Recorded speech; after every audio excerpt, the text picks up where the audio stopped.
Welcome to 2Spooky4Me readings. I'm your host, Robot, and Ninja's also here. Say hi, Ninja. Hey, guys. And we're here to present to you what we like to call a 2Spooky4Me combo, where we read a bunch of random short stories and they all suck ass. So it's just like a normal episode of 2Spooky4Me. It's a blast. Ninja said it's a blast to your ass. So we present to you 4 stories: Russian Crash Bandicoot, Ben 2, Duck Hunt Homicide, and everyone's favorite 911.NES. It's gonna be one hell of a ride. Alright, guys, so I'm gonna start off with Russian Crash Bandicoot. That's your title. And it has an image of a rabbit looking a little scared, but still cute. And underneath it says, Jesus, how horrifying. There's also a caption saying this is not safe for work, and you shouldn't open it at work or school. Go back now or else you'll have consequences, but obviously that is not legit. So anyway, here goes. I'm a Russian man. One day I went to his shop in Russia to buy a game. I am not a man who plays mini games, but my wife died last week, so I thought I needed a new hobby. Oh, God. That's just ridiculous. Your wife dies, you need a new hobby, just casually. Okay, whatever. That's pretty funny. So yes, it was on this fateful day that I was given a new outlook on the world. I entered the game shop. A man stood at the counter. He was Asian and he had an eye patch in his scar shaped like a banana placed below his left nostril. What a random place. He said, I think you're in the wrong shop. It was now that I realized I was in the wrong shop. This was actually a pet store. How do you confuse a game shop and a pet store? I don't get this. The banana scar, man. So I decided to buy something from here anyway and selected a beautiful rabbit from the hot selection topics. The man smiled and gave me a key. He said, you will need this if you are to succeed. Oh, wow, that's very odd. But I guess that explains the rabbit picture. I went home. I inspected the rabbit thoroughly. All was normal for about 7 minutes when I noticed it lacked genitalia. Instead of any reproductive organs, it simply had a keyhole between its legs. Well, that explains the key, right? I thought back to my adventure in the pet shop, if you can call that an adventure, and remembered the key that the mysterious man gave me. Unfortunately, I had left the key on the steeple, so I just used the rabbit with sticks and stones. He just beat the rabbit, guys.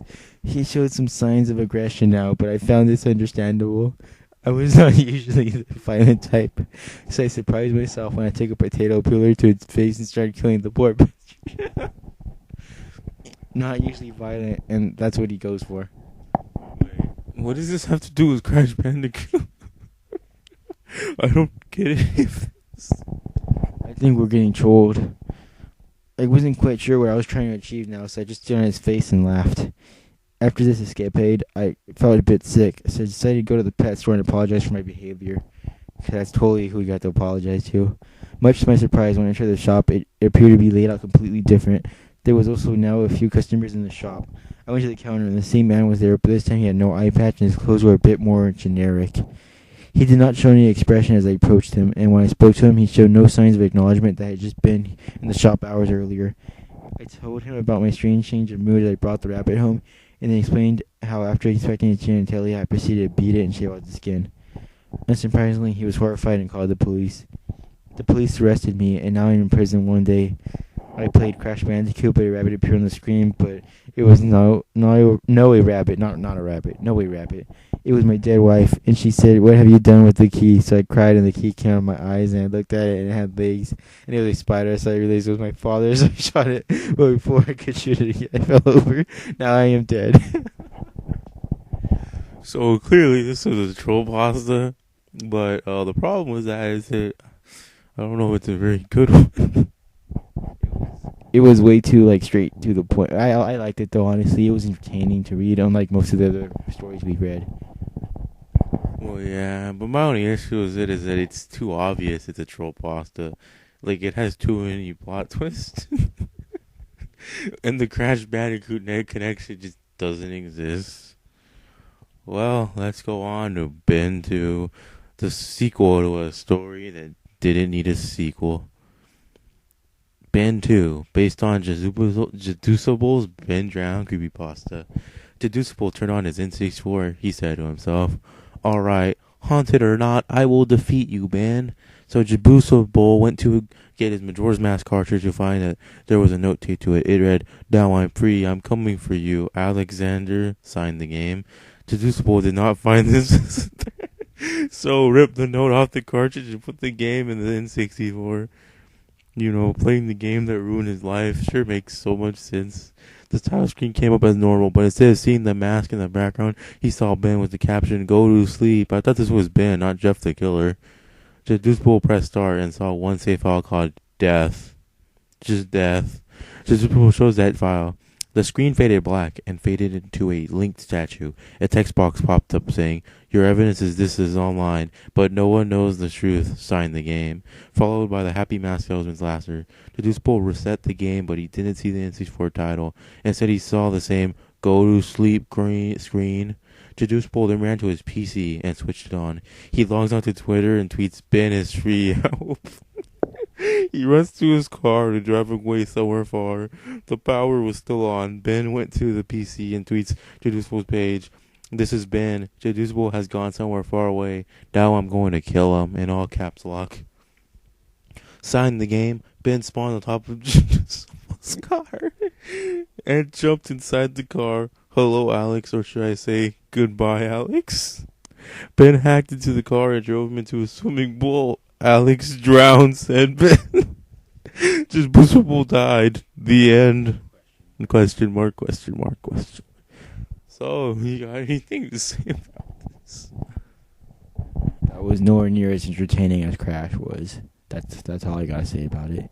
It was kind of Yeah, I mean, why didn't he get off the car, he just plopped right into the thing. Well, Ninja will now be reading Duck Hunt Homicide. I wouldn't, as you already are aware at this point, I will now be reading Duck Hunt Homicide. So, it all happened 2 years ago, plus sign. 2 weeks ago, guys, plus sign, positive sign, whatever. I'm a really big fan of retro games, and I especially love the really old games. Well, that is kind of what retro games, whatever. So I am always looking for games at stores, garage sales. You get the catch. So anyway, one day I was at a garage sale. The garage sale, wait, who says you get the catch? But the garage sale looks dusty and gloomy, kind of abandoned looking. Luckily, I found a table that caught my eye. The sun's ray was in the corner of my eye, so I couldn't see it well enough, but it was a cartridge of Duck Hunt, so he couldn't see it well enough, but he saw it was a cartridge of Duck Hunt. Makes sense. Instead, in front of the table was a man. He looked elderly, so I came to the desk. I said to the man, "I would like to buy this, please." The man stayed silent. "Hello?" I said. "You may take it for free, young man," he said. "Okay," I exclaimed. Positive sign again. I was walking. Maybe the positive shines are foreshadowing. Maybe the guy's gonna get some AIDS, Alright then, that was almost as cringeworthy as the story. Cringeworthy. I was walking home with the cartridge. I was really happy. I got it for free, so I was a happy camper. I opened the door. I suddenly felt a chill down my spine. My mother's TV was on, so I put in the cartridge into the NES. Suddenly I heard a voice in my head yell, "Don't do it!" It yelled repeatedly until it faded away. And the picture of the man with the bleached and scarred face suddenly faded as well. What picture? That was not mentioned at all until just now. I think this guy forgot to type that out, but whatever. I simply ignored it, thinking he was just thinking about weird things. Wait, I think he forgot to describe the guy at the yard sale as being that. So, whatever. Yeah, awkward. So, anyways, faded away. We got that. I simply ignored it, thinking I was just thinking about weird things. So when the TV turned on, the game started normally. As I played on, gore was spurting out of the ducks when I shot them. But I never played the game before, so I didn't know what to expect. Or if it was normal or not. But I don't know. That seems kind of weird. he's commenting about it, but he doesn't know it's normal. And he talks about how the game started normally, even though he's never played the game before. So that's kind of a whole. So I continued playing on, but text bar appeared after the 6th round. It said, "Please stop. Can you see what you've done?" Positive sign. I began to get a little creeped out because of the concept. I thought it was a hack game, so I thought to myself, well, looks like I bought a hacked version. But I was still scared, thinking this was the paranormal. Positive sign again. I played on again on round 11 when I shot all the ducks. Blood covered the screen. Gooey dark blood. When the blood disappeared, I saw a dog holding 2 ducks by a neck with red eyes. He squeezed their neck and blood was pouring out of their mouths. Positive sign. That dog was stoned, dude. He had those red eyes, dude. This guy's probably stoned. Let's be honest here. "This is what you've done," the text box said. And a screaming woman made a sound on the TV. I quickly turned it off, breathing heavily. Positive sign. I ran upstairs and got under my blanket, covering the pillow over my face. Suddenly, I fell asleep. Positive sign. And when I woke up, morning dew covered the grass as the wind blew the dew into the forest. As I saw looking through my window, "No, no, no," I whispered to myself. Positive sign. I went downstairs and grabbed a knife from the kitchen drawer. Positive sign. I don't get this. What just happened? That's how it ends? Yeah, so this is up to, I guess, interpretation. So, considering this is a creepypasta, there's only 2 ways it can go. It's called Duck Hunt Homicide, so he's probably gonna kill himself. Or, because this is a creepypasta, we're looking at the brand new killer, guys. You ready for Duck Hunt the Killer? I think it's going to end with a skeleton coming out of his closet and killing him. Nah, those were the old days, dude. Now we wish that happens. Anyways, we're now going to read the all-time classic, the story that is probably going to trigger somebody.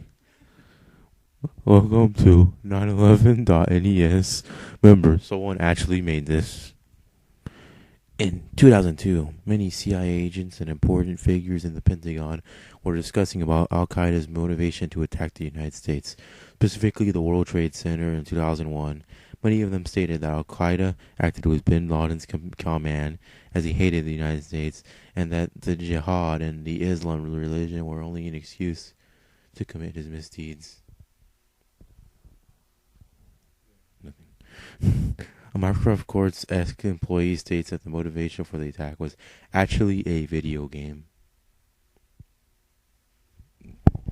There's so much to say about that. I'm surprised they didn't actually claim that, but He said that he was fired because he tried to get a ROM from the game for his computer, and succeeded.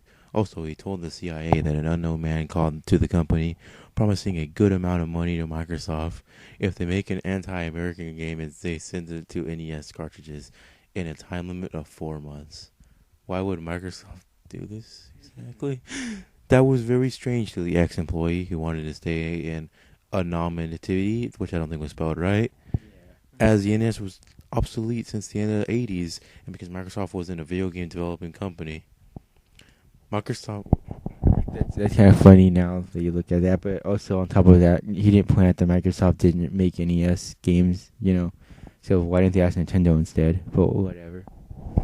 Microsoft Windows Games employee in charge, Kyle Schaefer. I don't think that was even written. There's another problem right there because, he just mentioned that Microsoft doesn't make video games, but then he brings up Windows Games employees. So, okay. Maybe he meant console games. Let's just give him some credit. No. Asked to his superiors to develop the video game. His request was approved, and the video game creation began. Video games development lasted just about 3 weeks, about as long as E.T. took, and neither had problems marketing the game in NES cartridge. Okay, so how do you market a game called 911.nes? The ex-employee told the CIA about what he knew about the video game. It was that it was a kind of flying simulator and lacked decent sound. He commented that it heard people screaming in the video game. The scream sounded while static sounded in the background. He added that the scream sounded too real to be an 8-bit sound. About gameplay, he commented that he never knew about the game's objectives. Also, he told that it lacked a scoreboard, neither had a multiplayer mode. In other words, the game did not have anything to make it attractive or fun. Now, personally, multiplayer modes are really tacked on, so they're never really that great. But sure, scoreboards. People care about scores, still, right? I guess people like Flappy Bird. It is worth to mention that the game wasn't perfectly developed, as in the test NES console Microsoft Corp. The game froze up many times and glitched too much when booted. It's almost like this author is just trying to find ways to like save his ass for not having gameplay footage. But then he tried making a title screen. As if he took the cartridge out, turning off the console, making it unplayable. See, he can't play it anymore because, it doesn't work. The ex-employee commented that when trying to play the ROM on his computer, just appeared strange numbers. That was written well. Was it being the game's inner code? He distinguished the numbers 9 and 11. Upon arriving to the Microsoft Office Corp, he was fired immediately. The only thing that he could notice was that apparently the game was being marketed in Contra and Flintstones cartridges. Wait, what? Okay, Flintstones cartridges. At the end, both parts settled the deal. Microsoft earned about $500. Not 500,000, just $500. Microsoft would totally do this for $500. The game was running fine. After that day, Microsoft never knew again about the man and decided to stop talking about the subject. Because, this kind of shit just goes down under, dude. We don't ever heard about this ever again. And when you ask about it to a Microsoft employee, he/she will say that it's just a rumor and is a lie. And it's a piece of shit like this story. Maybe if you go to Pakistan one day, you'll end up finding one of these garbages in an old man's garage. What? This story was also pretty pointless. It makes me sad. Well, 911.es was a fucking piece of shit about a real thing, Total creepypasta material. So here's the problems with 911.es. Where's the evidence? Besides the fake screenshot that some kid made. Also, we didn't see the other screenshot, but there actually is a screenshot of like the garble and numbers and stuff like that. Just didn't appear when we read it. And, yeah, like there's just no way this could have happened. And the whole thing kind of has grammatical mistakes, so it's just awful all around, honestly. I think 911.es might be the worst creepypasta we read in. We have read only because... Well, yeah, it's not scary. It's not trying to be scary. And it's just kind of making fun of something that happened. That was pretty, tragic and shit. True. Well, this has been 2Spooky4Me readings, and somehow we've reached the 18-minute mark. Damn. Well, make sure you like, comment, and subscribe, and we might do more of these shitty 2Spooky4Me combos. Keep it fresh, dogs. Woof.